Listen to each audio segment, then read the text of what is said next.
Dahil sa gabal sa dapat sanay daanan, pinaghahatak ng Muntinlupa Traffic Management Bureau ang mga ilegal na nakaparada sa bangketa at kalsada.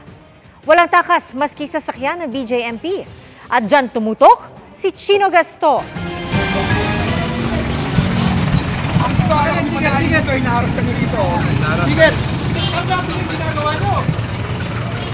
Pumalag ang lalaking ito sa pagkuha ng mga enforcer ng Muntinlupa ng kanyang motor sa ginawang clearing operations ng lungsod.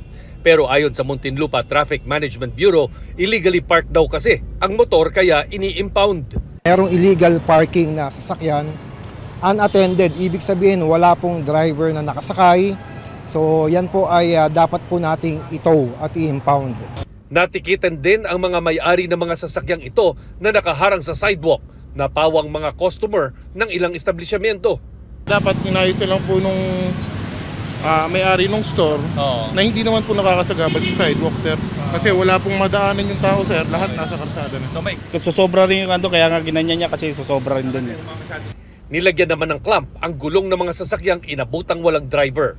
May mga kinumpiska at inimpound ding mga motorsiklo at mga e-bike na nakahambalang sa kalsada. Kahit mga sasakyan ng BJMP sa tapat ng kulungan, sinita. Dali-dali naman nila itong tinanggal. Ang mga ayaw pumirma ng violation ticket, wala pa rin daw ligtas dahil lilitaw ang violation sa susunod na pagrehistro ng sasakyan. Panawagan po namin sa mga pasaway, yung mga lumalabag sa batas trapiko, sumunod na lang po tayo. We are trying to instill discipline and ensure road safety para po sa ating mga kababayan. Asahan daw ang mga susunod pang operasyon sa iba pang parte ng lungsod sa mga darating na araw. Kaya maagang babala sa mga taga Muntinlupa, tiyaking hindi sagabal sa mga kalsada at mga bangketa ang inyong mga sasakyan, mga motorsiklo at mga e-bike.